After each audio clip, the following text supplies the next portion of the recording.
भारत में रह रहे घुसपैठिए बांग्लादेशी और रोहिंग्या। यूपी के पूर्व डीजीपी बृजलाल ने राज्यसभा में घुसपैठियों पर दिया विस्फोटक बयान। महोदय, इनकी आबादी करीब 1.5 से 2 करोड़ तक है।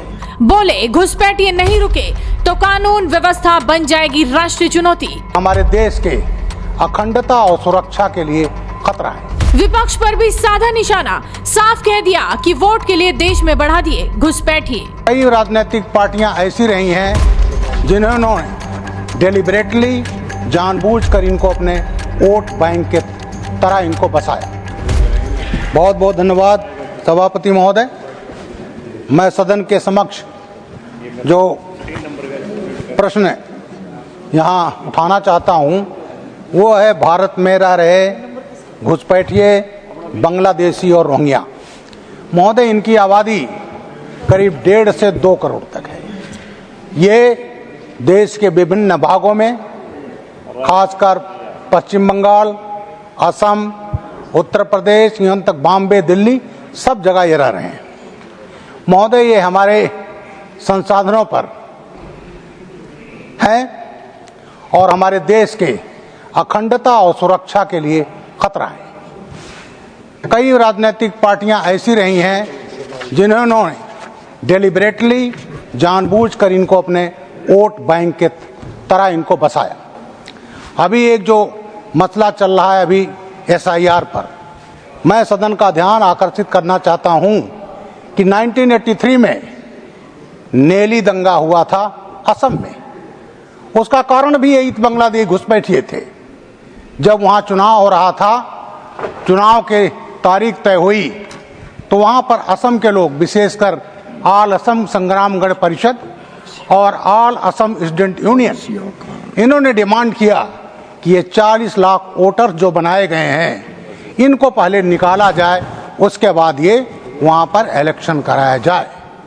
लेकिन उस समय की जो सेंटर में सरकार थी वो अडमेंट थी चुनाव कराने के लिए, और अल्टीमेटली वहाँ हिंसा हुआ और इस हिंसा में नेली में केवल 6-7 घंटे में 3000 से ज़्यादा लोग मारे गए। तो जो इशू 4 लाख वहाँ पर 40 लाख वोटर वहाँ बसाए गए थे, वही इशू आज भी है। आज आप देख रहे हैं जब SIR की बात चल रही है तो आप टीवी पर देखिए, सोशल मीडिया पर देखिए, पश्चिम बंगाल से तमाम जो घुसपैठिए हैं।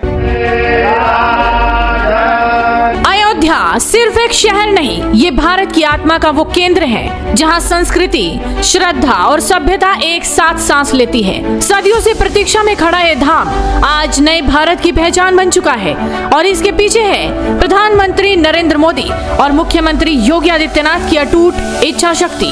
राम मंदिर का निर्माण न सिर्फ एक धार्मिक आस्था का केंद्र है बल्कि भारत के सांस्कृतिक गौरव के पुनर्जागरण का प्रतीक है। मोदी जी के नेतृत्व में और योगी जी की दृढ़ इच्छा शक्ति के साथ अयोध्या आज विश्व के सांस्कृतिक नक्शे पर सबसे चमकदार ध्रुव तारे की तरह उभरी है। 2024 में अयोध्या की लोकप्रियता ने सभी रिकॉर्ड तोड़ दिए। कुल मिलाकर 16 करोड़ से ज्यादा लोगों ने इस पावन नगरी के दर्शन किए, जो किसी भी भारतीय धार्मिक स्थल के लिए एक नया इतिहास है। सरकारी आंकड़े बताते हैं कि श्री राम जन्मभूमि मंदिर के उद्घाटन के बाद सिर्फ 2024 में ही लगभग 13.5 करोड़ घरेलू यात्रियों ने अयोध्या का रुख किया। यानी अयोध्या अब उत्तर प्रदेश का सबसे ज्यादा देखा जाने वाला स्थल बन चुका है। इस भारी संख्या का असर सिर्फ दर्शन तक सीमित नहीं रहा।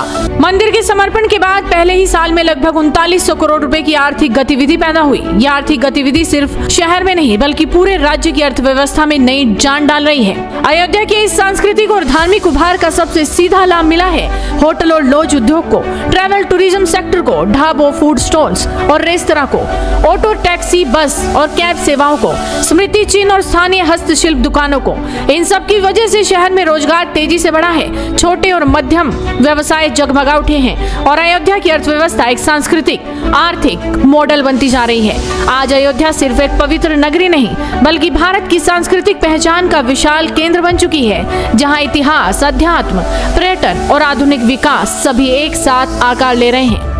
वो अपने बांग्लादेश की तरफ भाग रहे हैं। महोदय, ये घुसपैठिए विभिन्न जगहों पर हैं और हमारी सुरक्षा के इसलिए खतरा है कि जो तमाम टेररिस्ट ऑर्गेनाइजेशन है, लाइक एक ऑर्गेनाइजेशन हुजी, हरकत उल मुजाहिदीन अल इस्लामी, और जेएमबी बांग्लादेश, ये टेररिस्ट ऑर्गेनाइजेशन ऐसे हैं जिनके फुटप्रिंट्स भारत में हैं। और महोदय, आज की जो हालात हैं और बांग्लादेश में जो राजनीतिक परिवर्तन है, अगर इनको नहीं हटाया गया तो टेररिस्ट ऑर्गेनाइजेशन को भारत में जगह खोजने की जरूरत नहीं, उनको हाइड आउट की जरूरत नहीं, ऑलरेडी यहाँ हाइड आउट हैं। इसलिए देश की सुरक्षा, देश की अखंडता, इसके लिए जरूरी है कि इनको आइडेंटिफाई किया जाए, प्रत्येक राज्य में इनको बाहर किया जाए। और मैं उत्तर प्रदेश का एग्जाम्पल देना चाहता हूँ, वहाँ हर जिले में डिटेंशन सेंटर बनाया जा रहा है, वहाँ पर उनकी डॉक्टर